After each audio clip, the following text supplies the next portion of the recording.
John Ford's 1962 Western broke every rule in the director's own playbook, featuring aging stars playing characters decades younger, recycled train footage from a TV show, a hit song that was banned from the soundtrack, and behind-the-scenes feuds that nearly erupted into fistfights.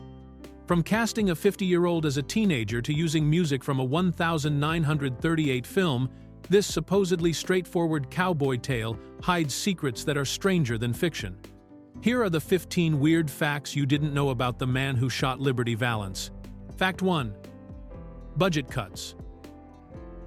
For studio shooting, John Ford's The Man Who Shot Liberty Valance stands out as the most visually constrained film in the legendary director's career, and the reason behind this dramatic shift had nothing to do with artistic vision and everything to do with money.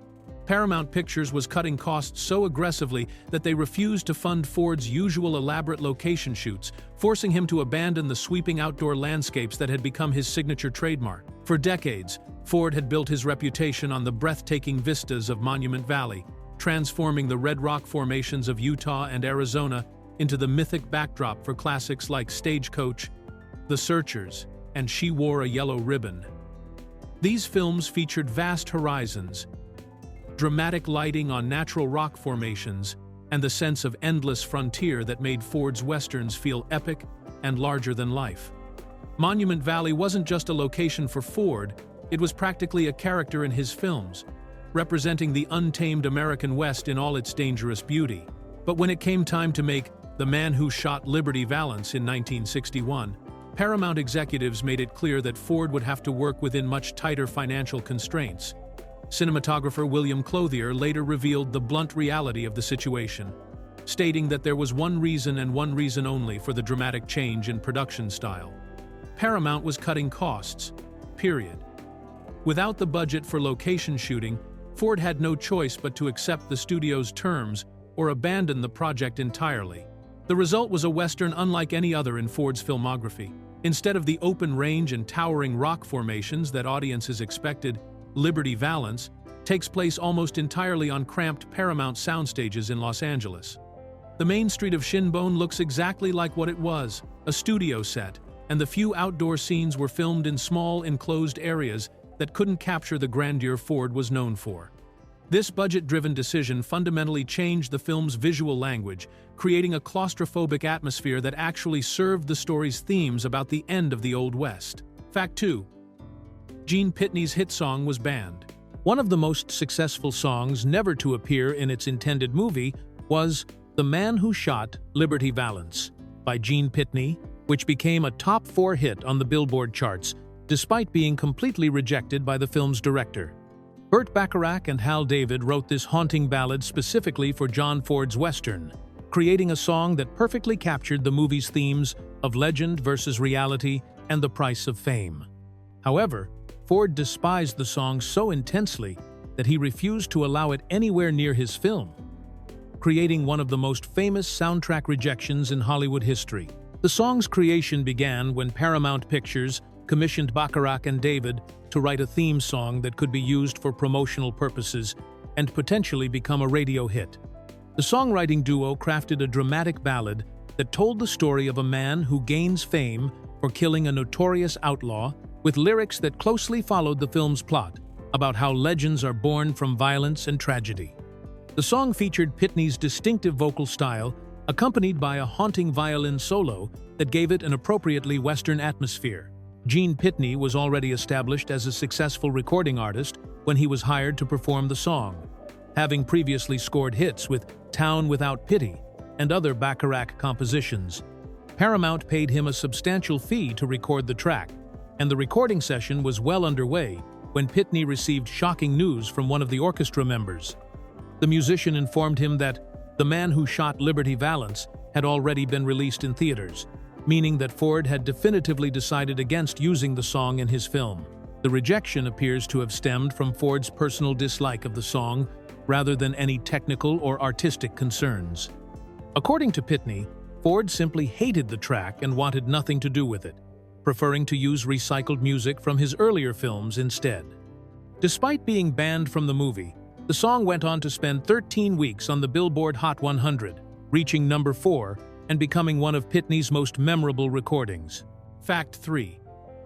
The 50-year-old teenager. One of the most bizarre casting decisions in The Man Who Shot Liberty Valance involved a family where the son was actually older than his father, creating an age reversal that defied all logic. Actor O.Z.W. Whitehead was cast as Herbert Carruthers, a teenage boy who appears in several scenes throughout the film, including a memorable moment during the election meeting where John Wayne's character tells him he's too young to vote and should go back to school.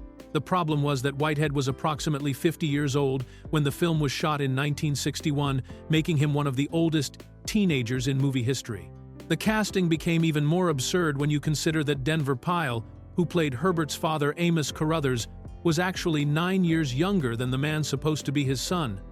Pyle was 41 years old during filming, which meant that in the world of Liberty Valance, a 41-year-old man had somehow fathered a 50-year-old teenager. This created the surreal situation where the father could have theoretically been the son's actual son in real life. What makes this casting choice particularly strange is that Hollywood in 1962 had plenty of actual young actors who could have played a teenage character convincingly. The decision to cast Whitehead, who had been working in films since the 1930s, suggests either a complete disregard for believable age casting or perhaps some behind-the-scenes relationship that made his casting a priority despite the obvious visual mismatch.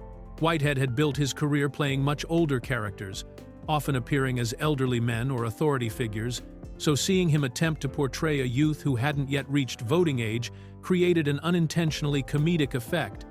The scene where Wayne tells him to return to school becomes almost absurd when you realize you're watching a middle-aged man being scolded like a child. This wasn't Whitehead's fault as an actor, but rather a casting decision that prioritized other factors over basic credibility, creating one of the film's most unintentionally humorous elements. Fact 4. Recycled TV train footage. The dramatic final scene of The Man Who Shot Liberty Valance features a train rolling away from the camera as it makes a slow turn to the left, serving as the perfect visual metaphor for Senator Stoddard and his wife leaving their past behind. What audiences didn't realize was that this seemingly cinematic moment wasn't actually filmed for the movie at all, but was instead lifted directly from the end credits of the television series Tales of Wells Fargo, specifically from Season 5, which aired during 1960 to 1961.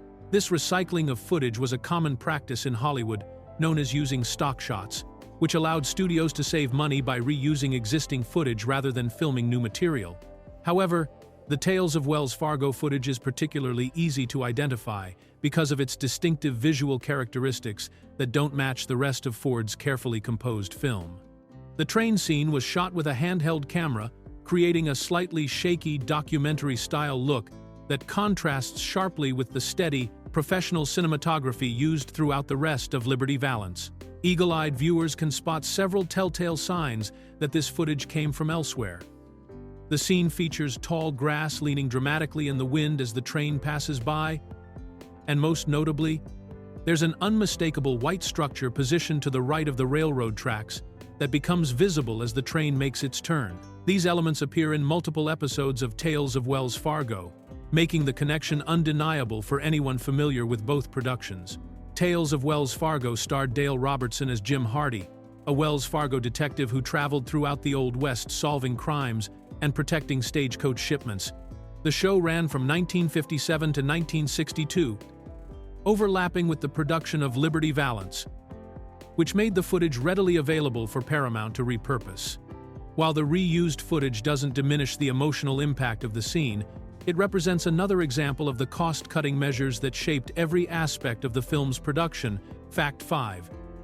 John Wayne's first pilgrim. One of John Wayne's most iconic catchphrases was actually born in The Man Who Shot Liberty Valance, marking the very first time the legendary actor ever called someone pilgrim on screen. This seemingly natural part of Wayne's cowboy persona was completely absent from his previous films, making its debut in 1962 when his character Tom Donovan uses it as a sarcastic nickname for James Stewart's tenderfoot lawyer character, Ransom Stoddard. The word pilgrim appears in several key scenes throughout the film, always delivered with Wayne's characteristic drawl and a slight edge of mockery. When Donovan first encounters the beaten and bloodied Stoddard after his run-in with Liberty Valance, he refers to him as Pilgrim in a way that immediately establishes the cultural divide between the rough-and-tumble rancher and the educated Easterner. The nickname perfectly captures Donovan's view of Stoddard as an outsider who doesn't understand the harsh realities of frontier life. What makes this linguistic debut so remarkable is how quickly Pilgrim became associated with John Wayne in the public imagination. Many fans assume Wayne had been using this term throughout his entire career, which stretched back to the 1920s, but film historians have confirmed that Liberty Valance represents its first appearance in his dialogue. The catchphrase worked so well that Wayne would go on to use it again in his 1963 comedy McClintock. But surprisingly, those appear to be the only two films where he actually says the word. The origin of the line likely came from the screenplay by James Warner Bella and Willis Goldbeck, who crafted dialogue that emphasized the clash between civilization and the frontier. The word pilgrim carries historical weight, referring to the early settlers who came to America seeking a new life, which makes it a perfect metaphor for Stoddard's journey into the West. However, Wayne's delivery transformed what could have been a simple descriptive term into a memorable piece of movie dialogue that has become permanently linked to his screen persona. Fact 6.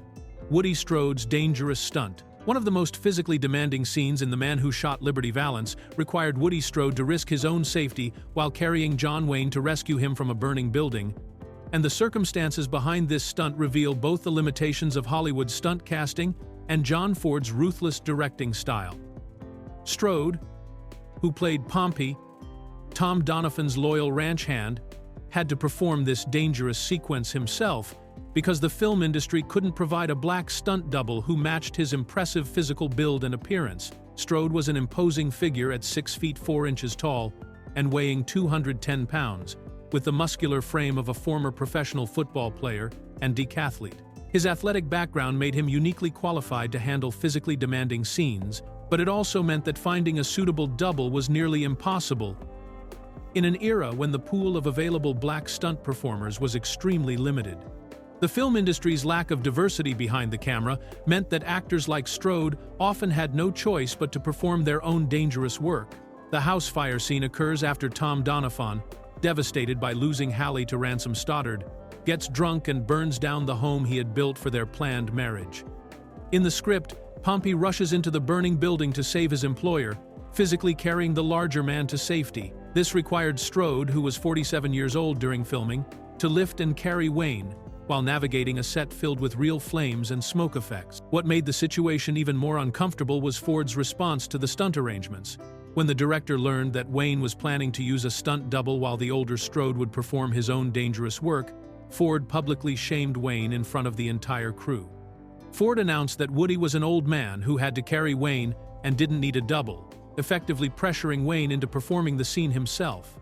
This incident highlighted both the racial inequities in Hollywood stunt work and Ford's tendency to use public humiliation as a directing tool. Fact 7. Wayne and Stewart's age problem. The casting of The Man Who Shot Liberty Valance created one of Hollywood's most dramatic age versus character mismatches, with both John Wayne and James Stewart playing men who were supposed to be roughly 30 years younger than their actual ages during filming. Wayne was 54 years old when the movie was shot in the autumn of 1961, while Stewart was 53, yet their characters were meant to be young men in their early 20s during the flashback sequences that make up most of the film. The age discrepancy was particularly glaring with Stewart's character, Ransom Stoddard, who is introduced as a fresh law school graduate making his first journey west to establish a legal practice. The script makes it clear that Stoddard had never even practiced law back east before heading to the frontier, suggesting he was meant to be a man in his early to mid-20s at most.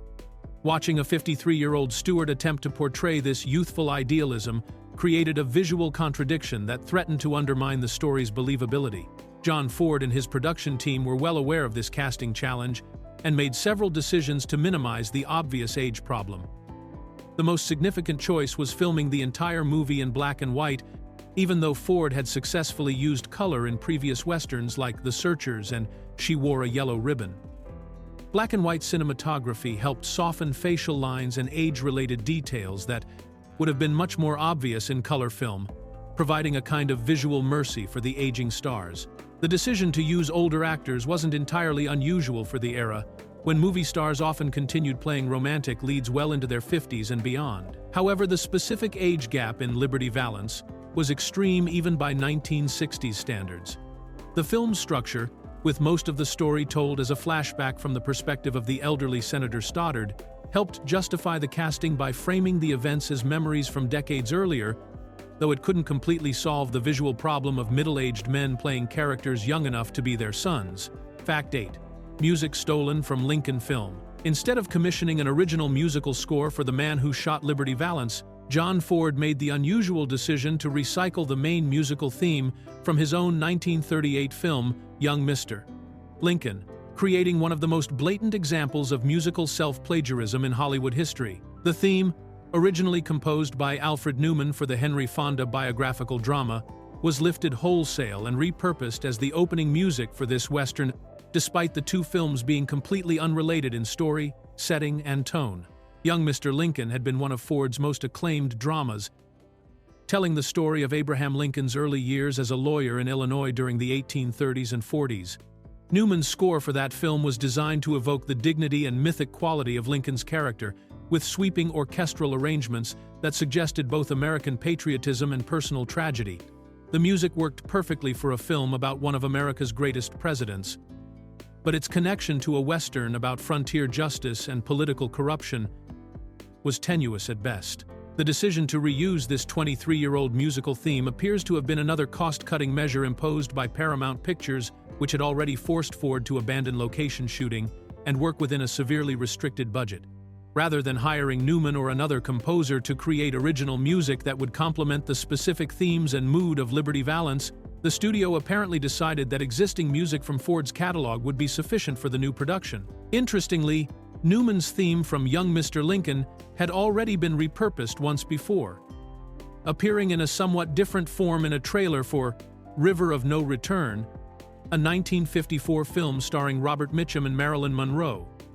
This earlier recycling suggests that studios viewed musical themes as reusable assets rather than integral parts of specific films, treating them more like stock music that could be applied wherever it seemed to fit the general mood or genre requirements of a new production.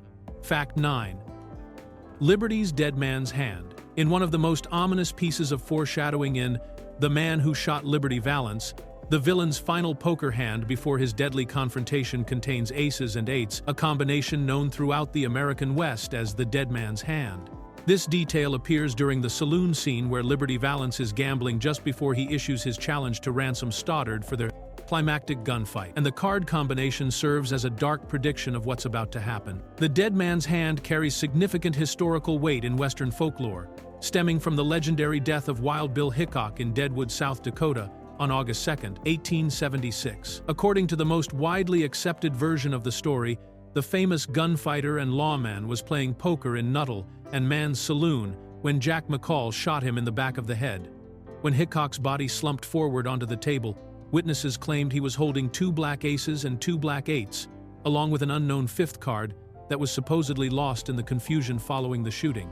This poker hand became one of the most famous card combinations in American gambling folklore, with players across the frontier considering it an unlucky draw that predicted death or disaster. The superstition grew so strong that many gamblers would fold immediately if they were dealt aces and eights, refusing to play a hand that carried such dark associations.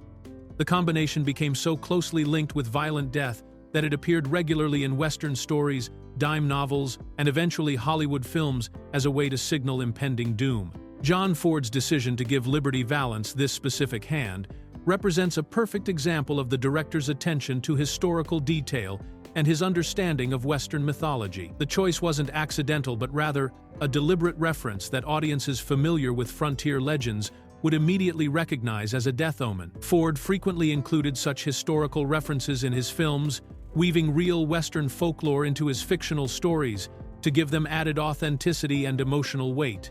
Fact 10. Constitutional teaching error.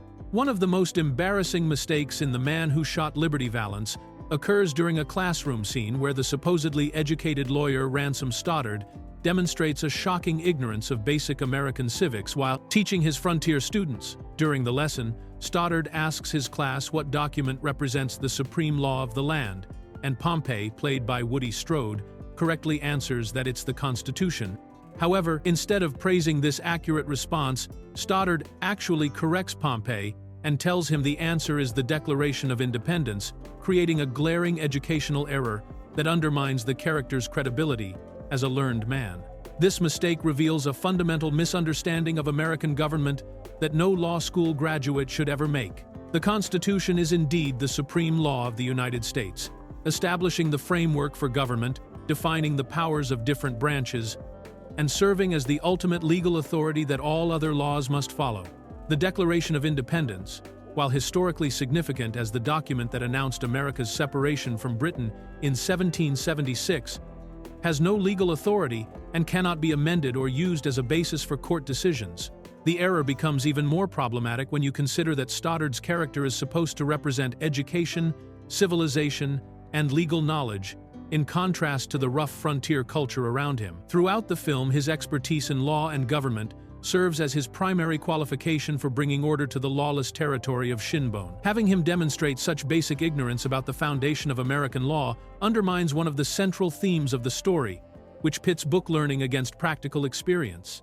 What makes this mistake particularly puzzling is that the screenwriters, James Warner Bella and Willis Goldbeck, were experienced professionals who should have caught such an obvious error during the writing process. Similarly, director John Ford and the cast had multiple opportunities during rehearsals and filming to notice and correct the mistake. The fact that this civics blunder made it through the entire production process and into the final film suggests either a surprising lack of attention to detail or a general ignorance of constitutional law among the creative team. Fact 11.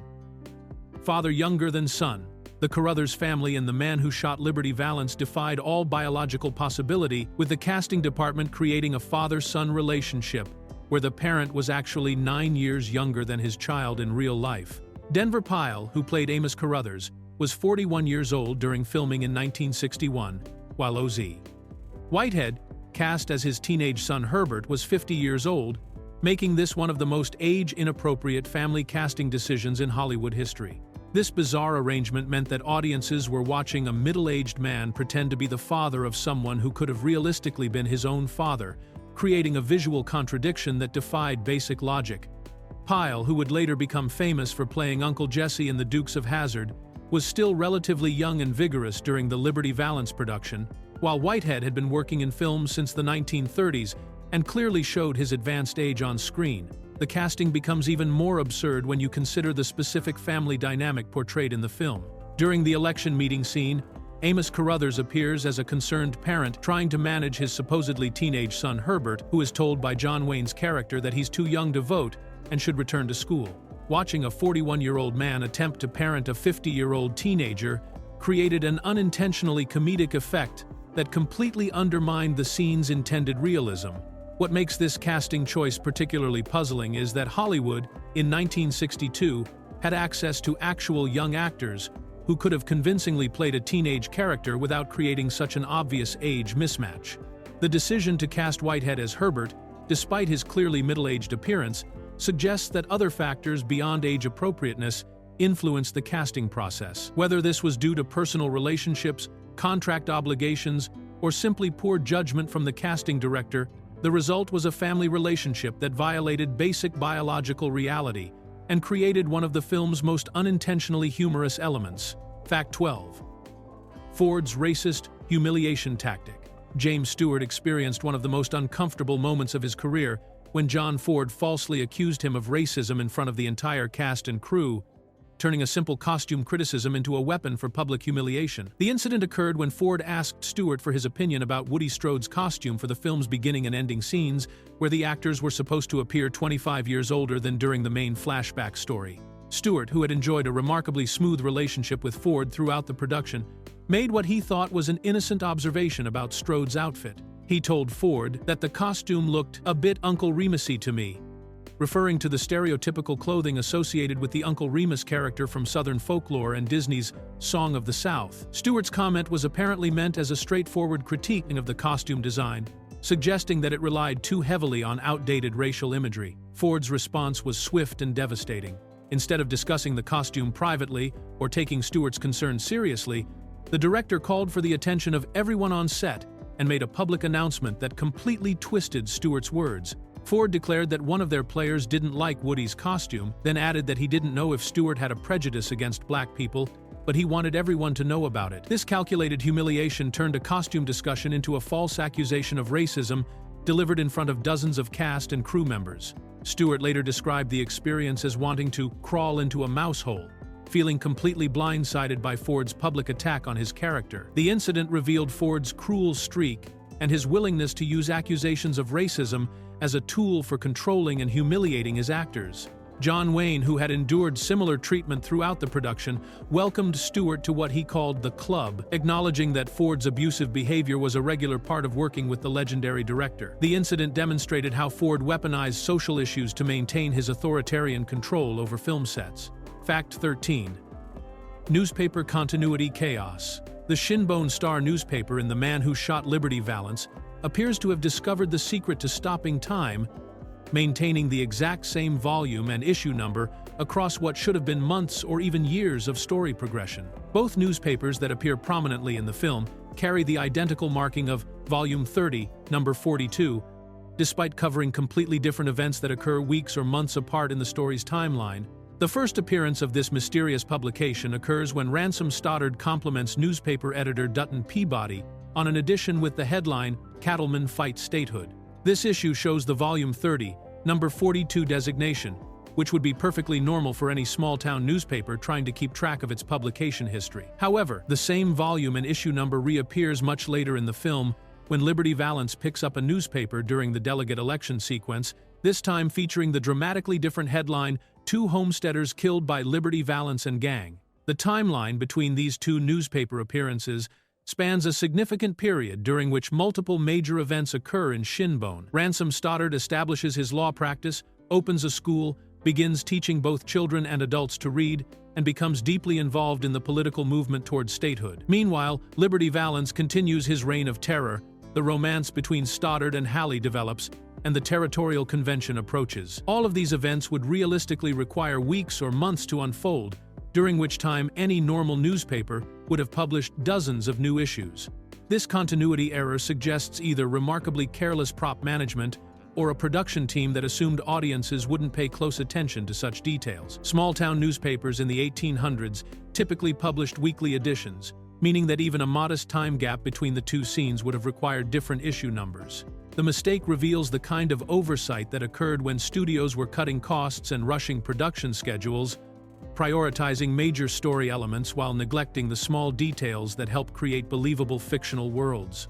Fact 14.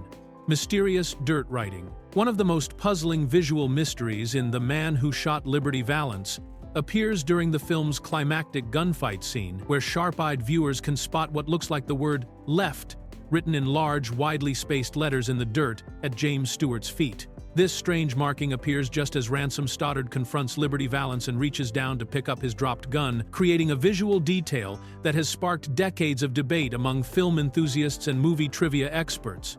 The mysterious writing becomes visible during one of the most tense moments in the entire film, as the inexperienced lawyer faces off against the notorious gunfighter in Shinbone's main street. As Stewart's character bends down to retrieve his weapon from the ground, the camera angle clearly shows lettering scratched or written in the dirt beneath his feet.